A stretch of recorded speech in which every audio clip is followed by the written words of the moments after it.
তো হ্যালো বন্ধুরা, দেখো আজকে আমি পূজা দিতে পাইনি, তাই মা পূজা দিচ্ছে। ওই যে মা। মনে হচ্ছে প্রতিদিন পূজা দেয় না, আমি কালকে দিছিলাম না, আজকে শুধু দিতে পারিনি। কালকে কে পূজা দিছিল? আমি। কালকে তো বাবা দিছে। বাবা দিছে? তাহলে আমি কবে দিছি বলো তো? বৃহস্পতিবার না? আজকে গুরুবার, তাই আজকে সবকিছু পরিষ্কার করতে লাগে। পরিষ্কার করবো না? হ্যাঁ, গঙ্গা জল দিয়ে ঠাকুরগুলোকে মুছতে লাগে। ও। আর দেখো আমার ছেলে বানিয়ে দিছে কত সুন্দর কিউট ঘট বসানো। কারণ আমার এই ঠাকুরের টুলটা একটু উঁচু, তো এখানে ঘট পাতি আমি ঘরটা না নিচু হয়, নিচু হয়ে থাকে, দেখতে ভালো লাগে না।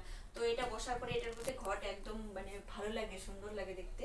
এই দেখো রাজদীপ বানিয়ে দিচ্ছে, রং করে দিচ্ছে। এটা হচ্ছে মাটি, মানে আমি বানাইছি, রাজদীপ রং করে দিছে।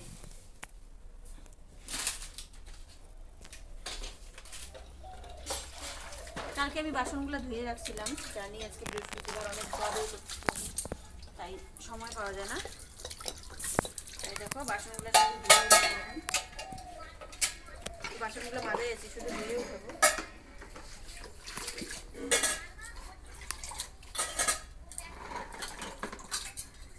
কালকে যে ভুরু সেভ করতে গেছিল, কয়টার দিকে আসছিল? 9টা। 9টা? কয়জনে ঘুরে গেছে তাই ভিড় দেখে ও। এত ভিড়। আমি যখন যাই তখন আমি কত 8-9 জন ছিল।